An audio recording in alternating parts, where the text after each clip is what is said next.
നിങ്ങളുടെ ഇഷ്ട പരമ്പരകൾ എക്സ്ക്ലൂസീവായി സൺ നെക്സ്റ്റ് ആപ്പിലൂടെ തികച്ചും ഫ്രീ ആയി ഇപ്പോഴേ ആപ്പ് ഡൗൺലോഡ് ചെയ്യൂ.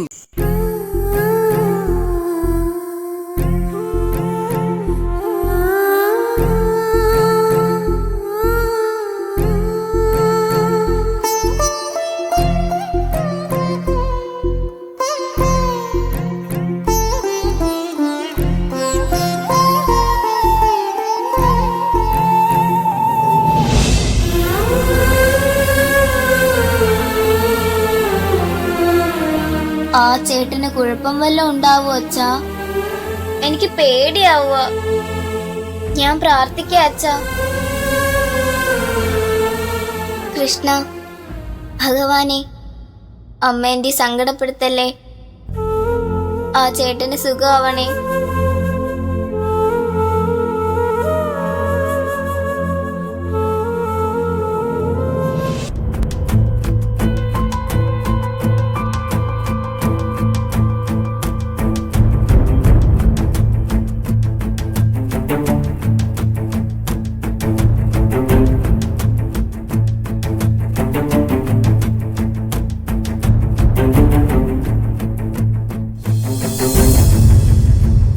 ഇതൊന്നും എനിക്ക് വിശ്വസിക്കാൻ പറ്റുന്നില്ല നീരജെ.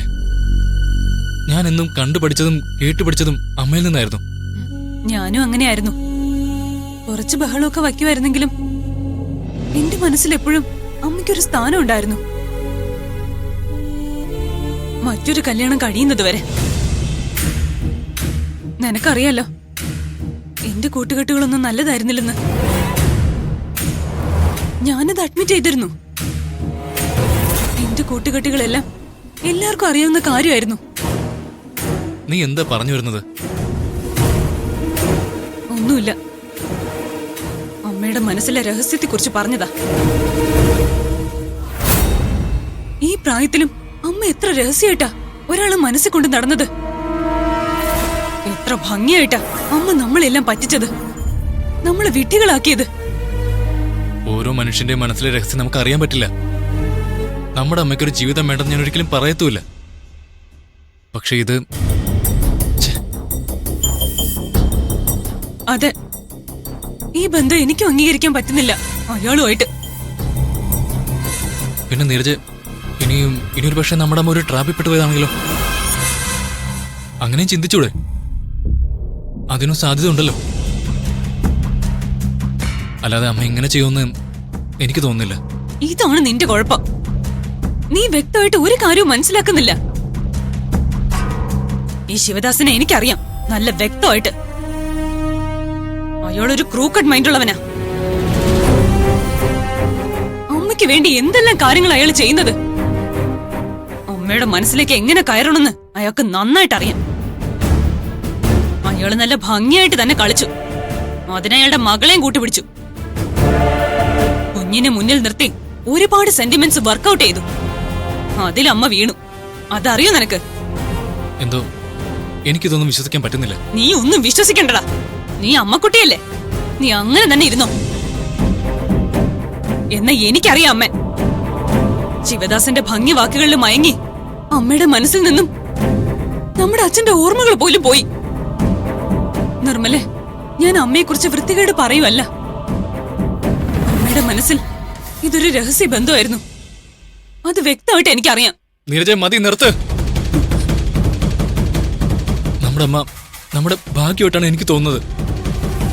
നമുക്ക് വേണ്ടി ഒരുപാട് കഷ്ടപ്പെട്ടിട്ടുണ്ട് നമ്മുടെ അമ്മ. അതറിയില്ലേ നിനക്ക്?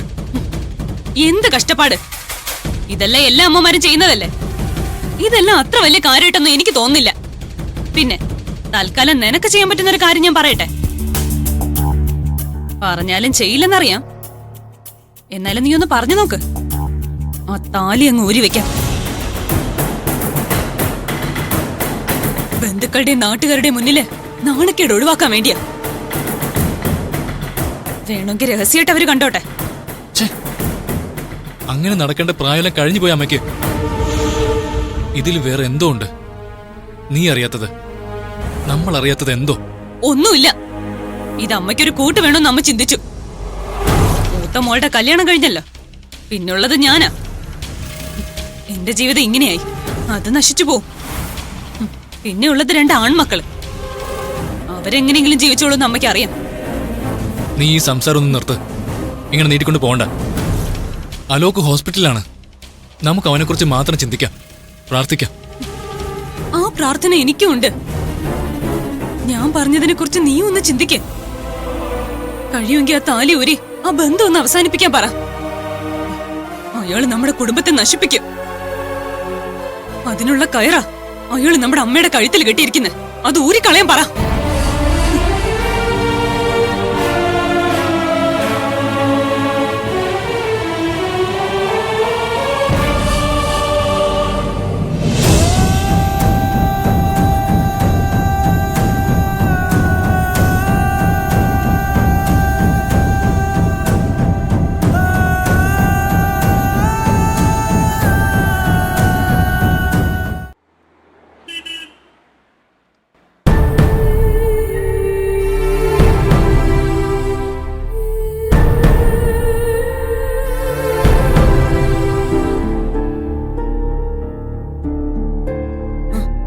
സർജറി കഴിഞ്ഞു കേട്ടോ. എങ്ങനെയുണ്ട് എന്റെ കുഞ്ഞിന്? ട്രിപ്പ് വരും.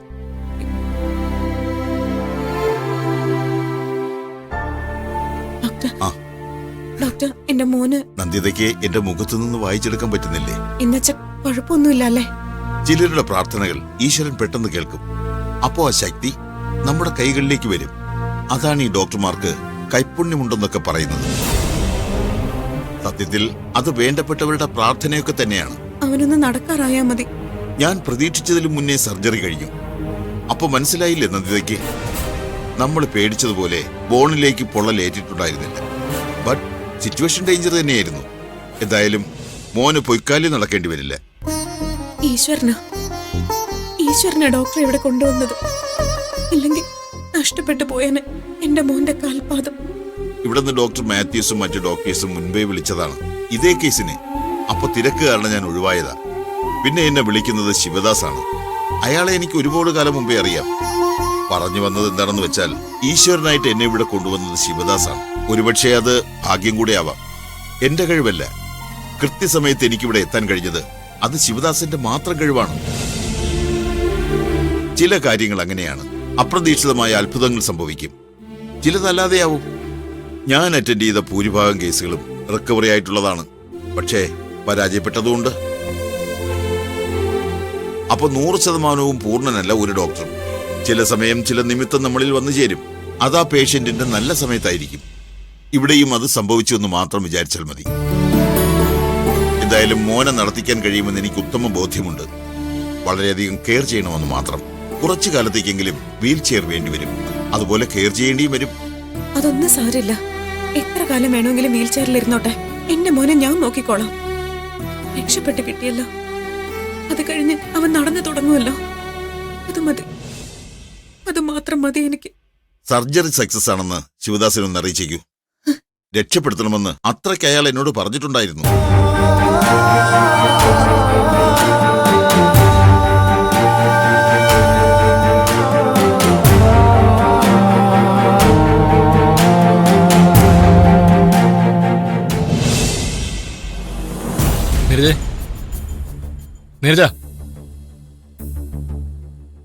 ചായ കുടിക്ക.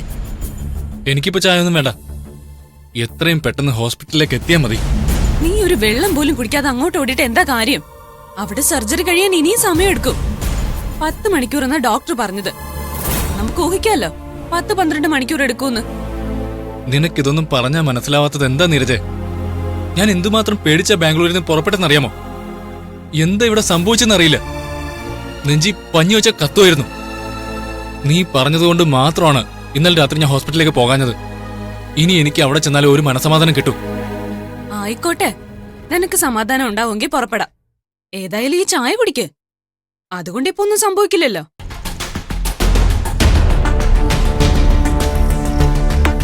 ഈ കുടുംബത്തിന്റെ അവസ്ഥ ഇങ്ങനെയൊക്കെ ആയി പോകുമെന്ന് ഞാൻ ഒരിക്കലും പ്രതീക്ഷിച്ചതല്ല.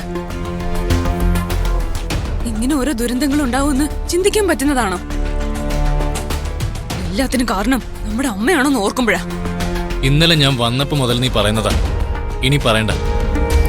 നമുക്ക് ഏറ്റവും അത്യാവശ്യം അലോകിന് കുഴപ്പമൊന്നുമില്ലാതെ സർജറി സക്സസ് ആവണം. അതിനുവേണ്ടി പ്രാർത്ഥിക്കണം. നീ പറയുന്നത് കേട്ടാ തോന്നും അവൻ റിക്കവറി ആയി വരുന്നതിനോട് എനിക്ക് താല്പര്യമില്ലാന്ന്. എടാ, ഞാൻ ഈ ബഹളം വെക്കുന്നതും ഒച്ചപ്പാടുണ്ടാക്കുന്നതും ഒക്കെ ഉള്ളൂ. എനിക്കുണ്ട് നിങ്ങളോട് എല്ലാവരോടും സ്നേഹം.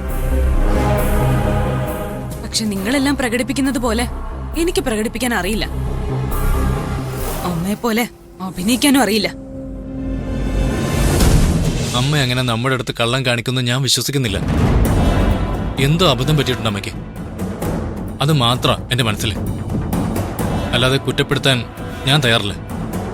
സത്യം പറയട്ടെ നിർമ്മലെ, ചില അന്ധവിശ്വാസങ്ങൾ പോലെയായത്. അമ്മയെ ബ്ലൈൻഡ് ആയിട്ട് വിശ്വസിക്കുവാ നീ. അതുപോലെ തന്നെയാ അമ്മയെ കല്യാണം കഴിച്ച ശിവദാസും. അയാളുടെ പെരുമാറ്റം കണ്ട ആരും അങ്ങ് വിശ്വസിച്ചു പോകും. ഉള്ളിലിരിപ്പ് എന്താന്ന് അടുത്തറിഞ്ഞാലേ മനസ്സിലാവും. അതൊക്കെ അവിടെ നിൽക്കട്ടെ നീരജെ.